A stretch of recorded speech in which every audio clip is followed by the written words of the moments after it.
Hello and welcome back to Chess of Blades, and we're continuing with where we left off from last video, which I think we were in our bed after Silas and forget Linus had some sort of conversation that we weren't supposed to be in. So yeah, and someone's knocking at their door.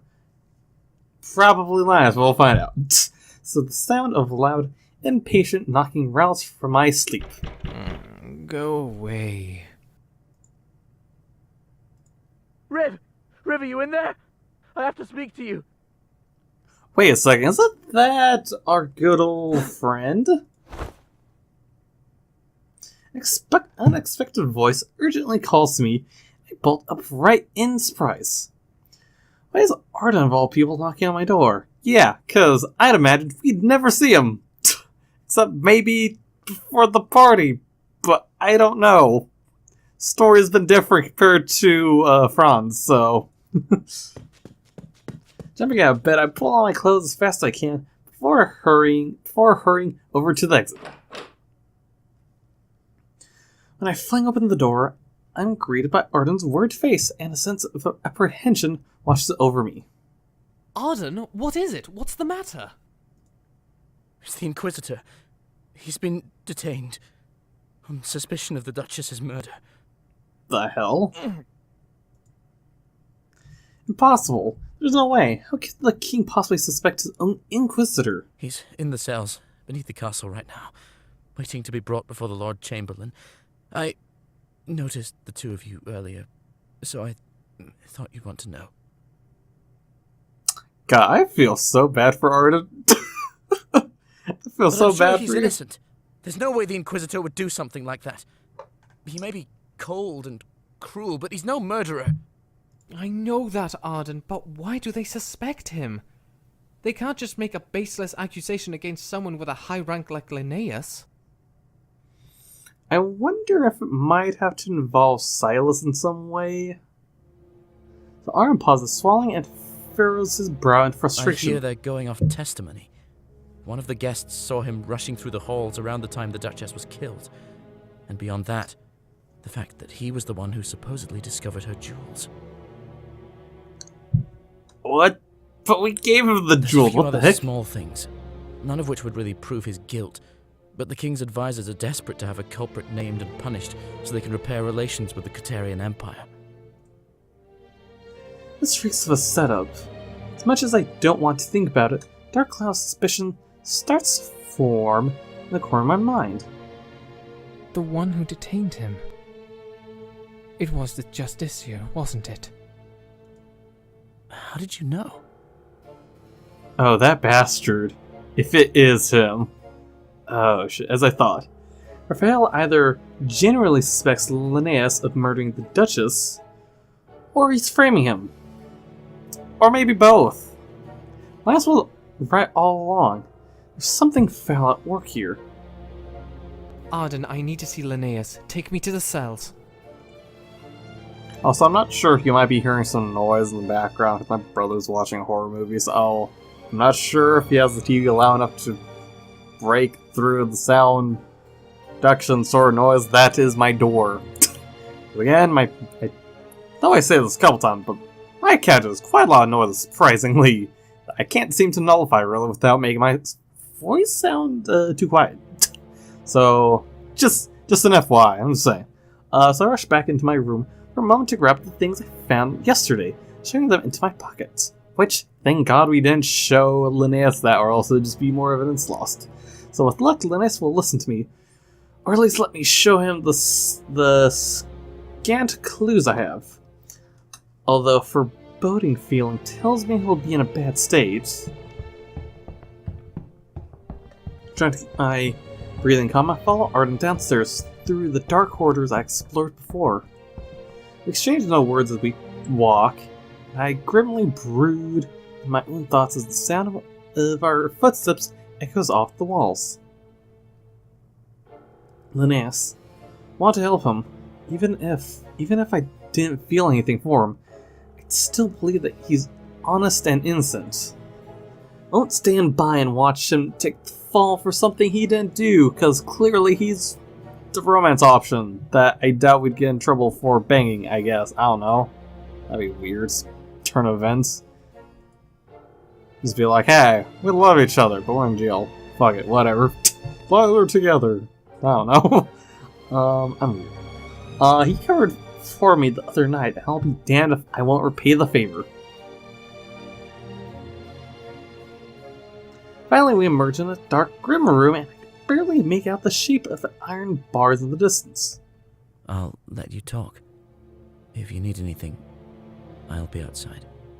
Gosh, Arden, I'm sorry. We'll pick you next round, and I think I'll be done with the game if I remember correctly. Yeah, I feel so bad for him. Because, gosh, he clearly shows he really likes... I'm blanking on names. It is late at night. I'm blanking on names so much. Why the fuck am I don't. Whoever we were playing as, I for some reason forgetting his name. Oh my goodness.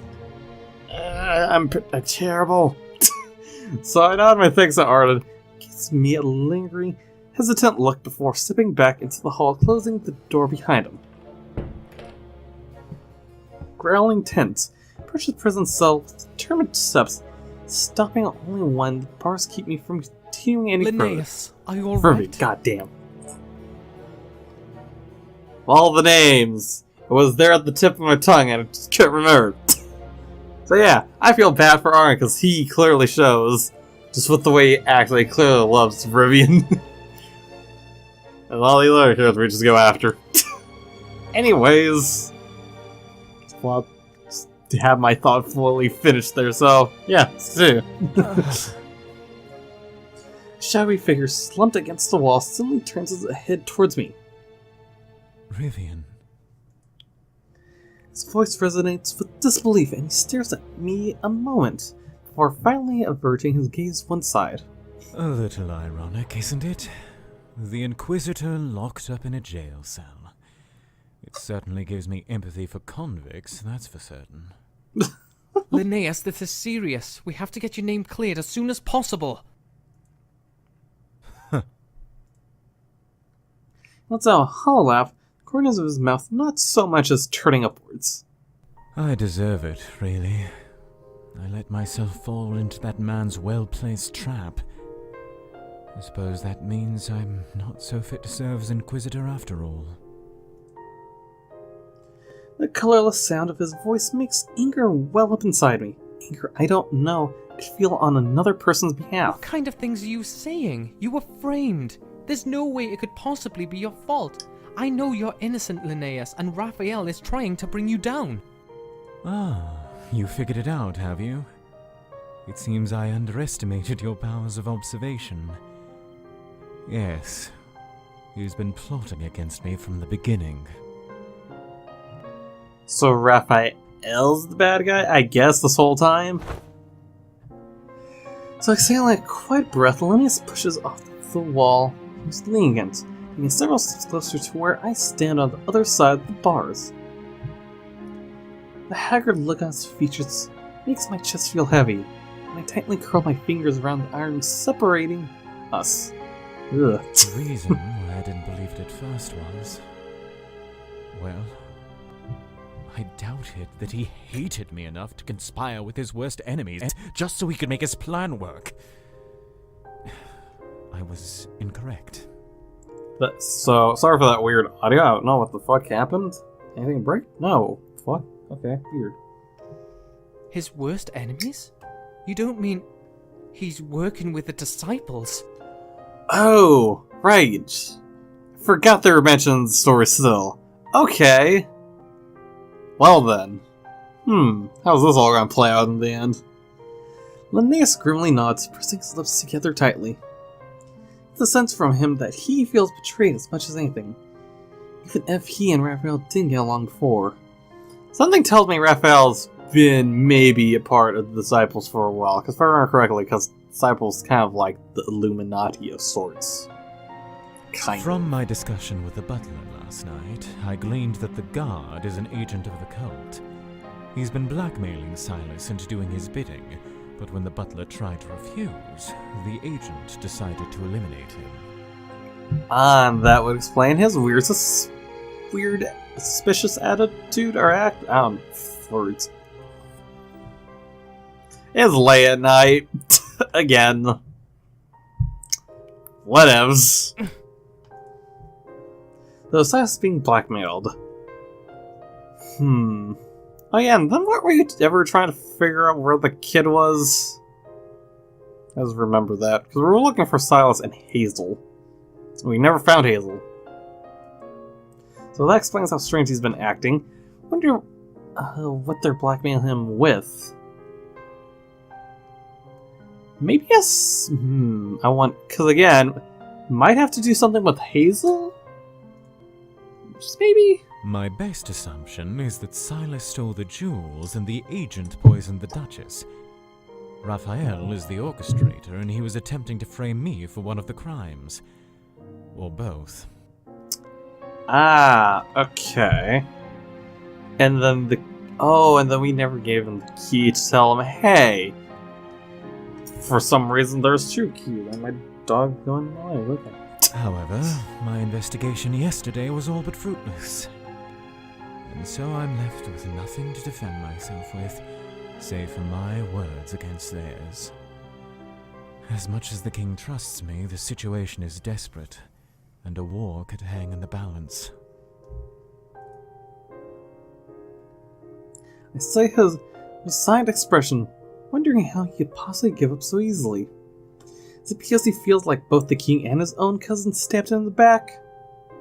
Oh wait, I just realized. What if we go to the dance with the cousin? Because the dance hasn't begun yet. If I remember correctly, we're supposed to go meet him if we ever change our mind. Ooh, I wonder. Some might get the truth out of my going with them. Or does he blame himself for being deceived? Does he think that really makes him unfit for his duties? Thing he cares for so much? As those thoughts run through my mind, I grow more and more determined to set Linnaeus free. No inquisitor, or investigator, or even an able player at these treacherous court games, but if I inherit anything from my father, it's my stubbornness to never let go. Linnaeus, I found some things yesterday. I think they might be evidence that can help you. Reach into my pocket and pull out the 2 set of keys. Jesus Christ.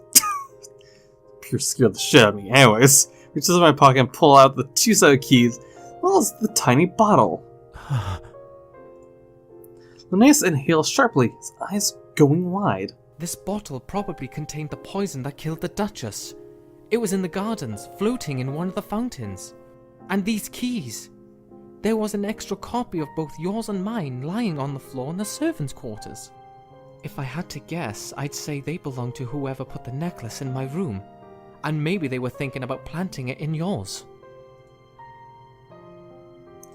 He intently examines the bottle and the keys, picking them up from my hand, bringing them close to his face, narrowing his gaze. It doesn't take him long to return them to my palm. However, Wait. Am I reading this wrong? It doesn't take him long to return them to my palm. However, and he eyes me with a slightly odd expression. Okay, I was reading that wrong. Oh shit. When I found the bottle, I met that guard from yesterday too. From the nervous way he was acting, I think it belongs to him. Which means he really did poison the Duchess. Pieces begin to form a complete picture in my head. I can only hope, however, that it's enough to make others see the same thing. Rivian, you really... What, an idiot? Of sorts? For maybe the first time, he gazes at me with something like true admiration, or perhaps even respect. Guess he thought I had decided not to help him with his investigation, or that I'd given up on him. Well, it's a far cry from what someone like Father could have found, but I just wanted to prove to you that I could be of some use. Even though I wasn't expecting it to be under circumstances as dramatic as these. I really hope the mic isn't catching the noise going on outside. Oh shit, I'm hearing random weird noise. I don't think it was my computer. So a weary smile curls on my lips. I lower my eyes a bit in embarrassment. 2 pieces of evidence. Maybe not enough to convince the Lord Chamberlain, but it's damn well worth a try.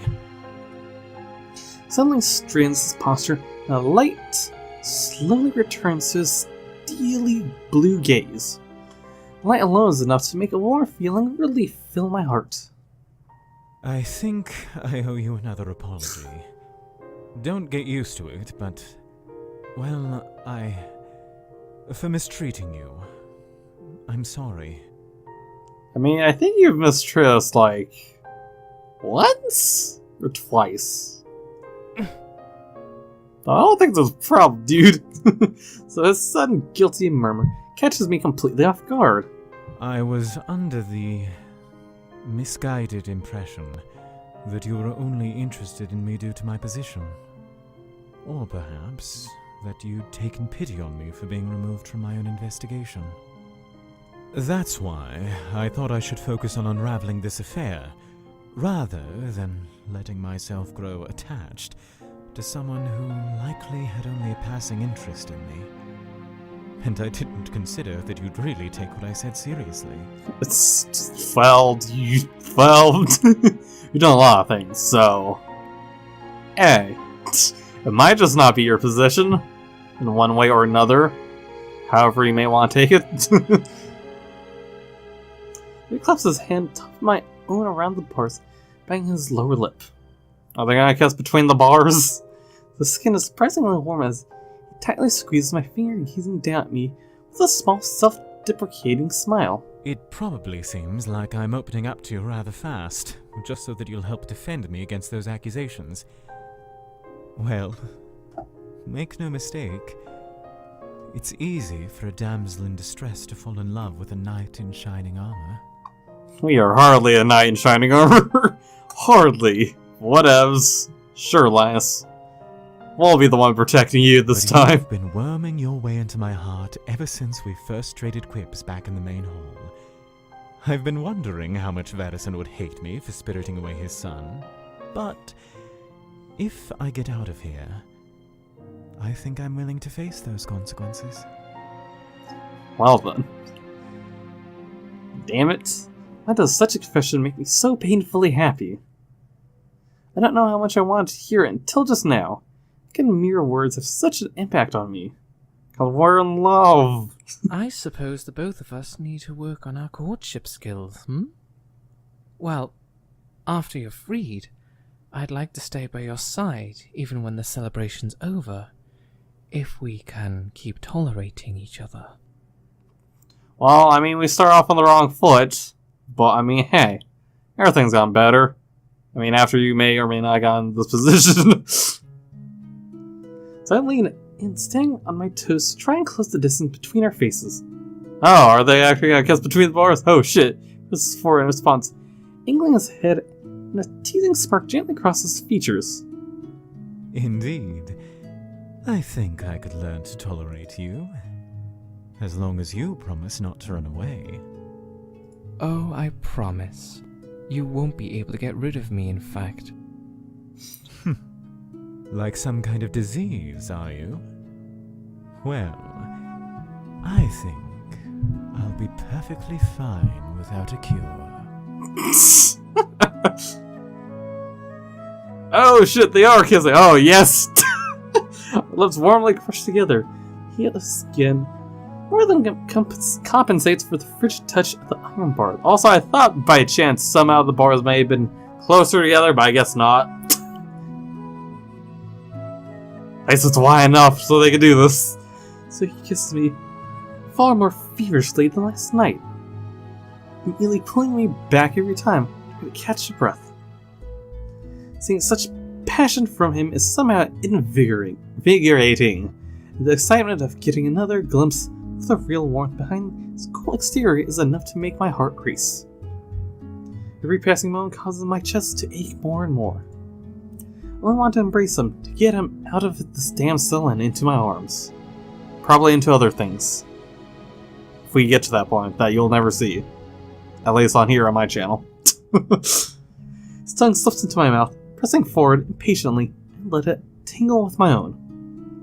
Soft wet noises echo around us as our kiss deepens. Our tongues slip and curl against each other. God, detail.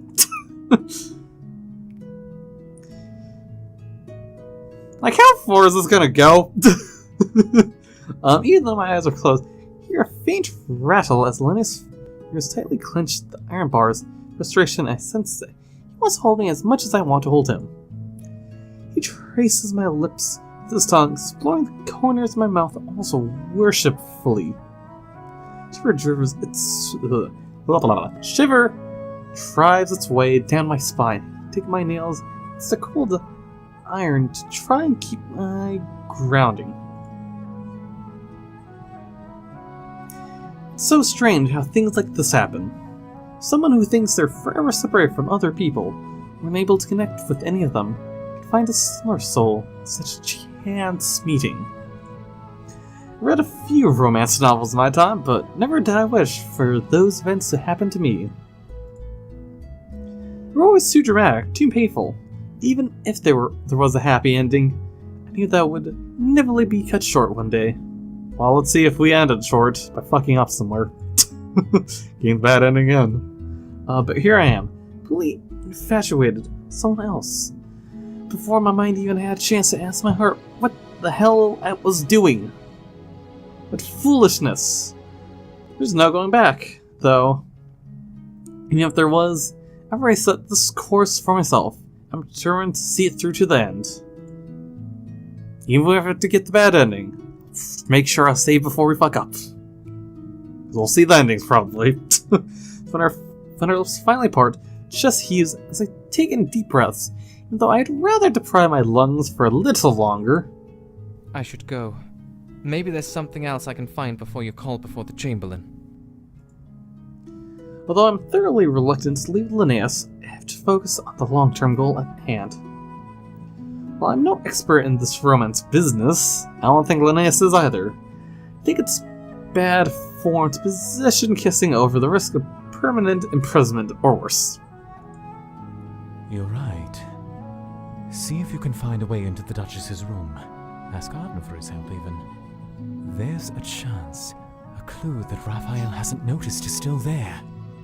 Well, I mean, let's see if Arden's even gonna help, because I feel so bad for him. So he gently strokes a fingertip down my cheek, sighting me with an encouraging glimmer visible behind his glasses. We still have a date tonight, you know. If you make me late for it, I'll never forgive you. Oh, okay. As if I'd be so callous. Have a little more faith in me, Inquisitor. God, so flirting. So, mustering the most confident smile I have to offer, flick a finger against Linnaeus' dark ponytail before taking a step back, forcing myself away from the bars. I'll see you soon. Don't go anywhere now. I don't think it can go much far. Ah, and here I was, just considering having a stroll around the gardens. That weird, mischievous smirk lingers on the back of my mind as I leave the cells, returning to the hall.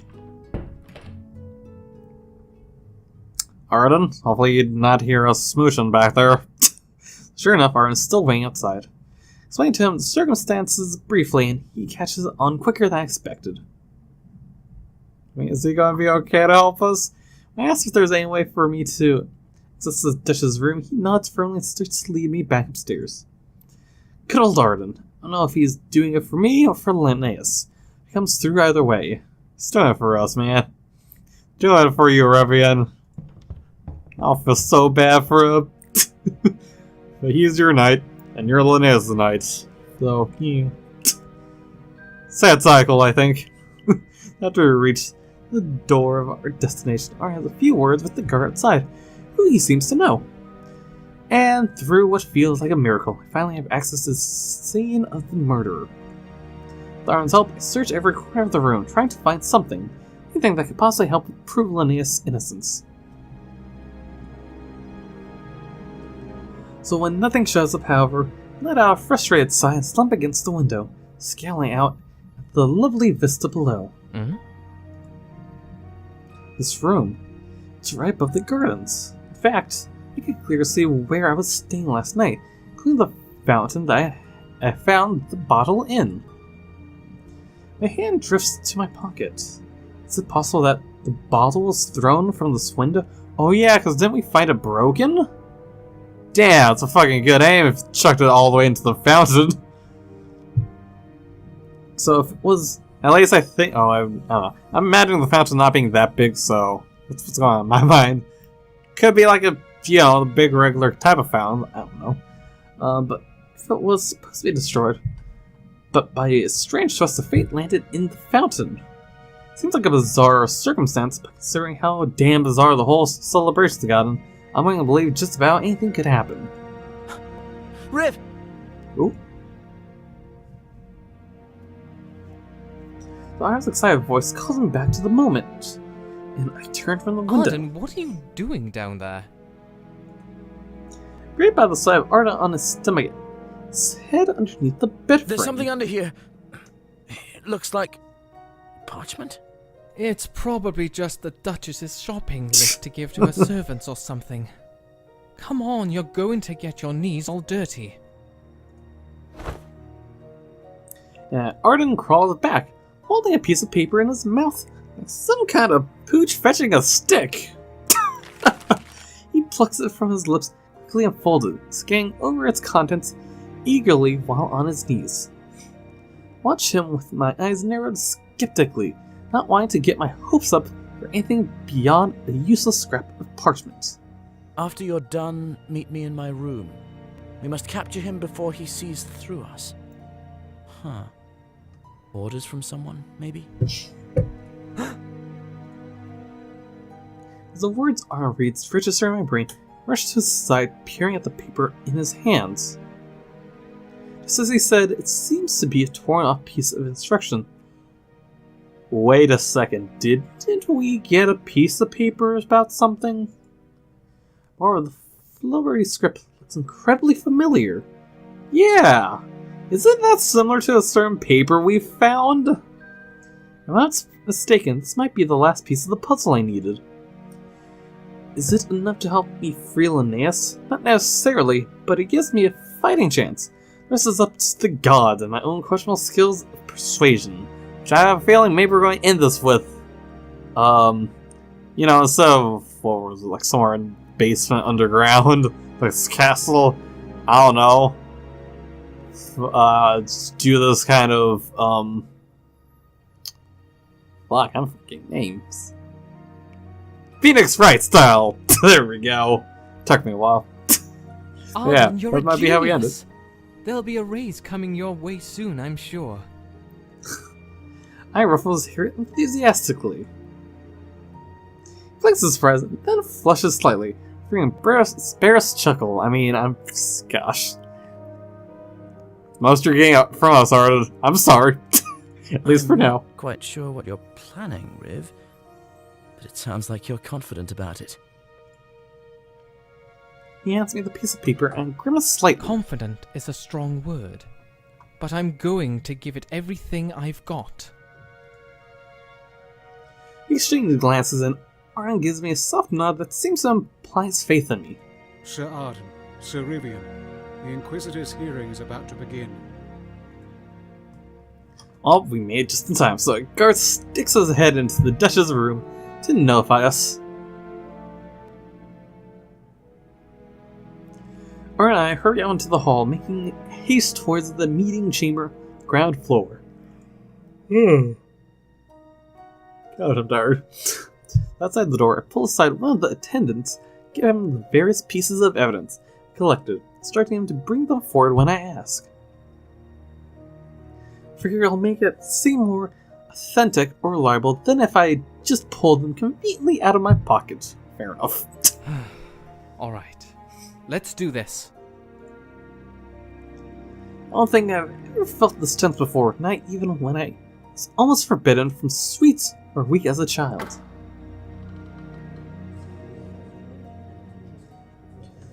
Okay, so while I walk into the meeting room, I suddenly get the sense that I'm very far in over my head. Oh, you think? So there are several older men and women also heading inside, and I recognize a few of them as important figures in the king's most elite circle. I assume that they, along with the Chamberlain, will be the ones deciding Linnaeus' ultimate fate. Well, no pressure or anything. Only a man's life on the line, just a regular day of work. Steel my nerves as much as possible as I search the room for Linnaeus, who I soon spot sitting quietly on a nearby chair. 2 guards are on either side of him, but they don't appear to be actively monitoring him. It's probably very awkward to have to do such a thing to your superior. Well, I mean, it might not be their superior much longer if we fuck up. If we get saying anything. So heading over quickly, take a seat beside Linus, trying to think of what the proper words to say are. Investigated at my face, I expect to see anxiety or discomfort in his features, but he seems confident, I would imagine. Somebody seems very calm. How can you possibly control your nerves?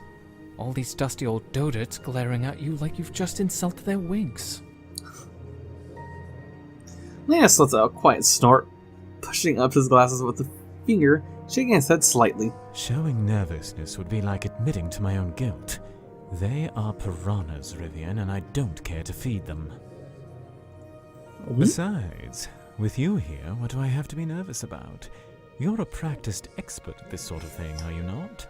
Yeah, sort of.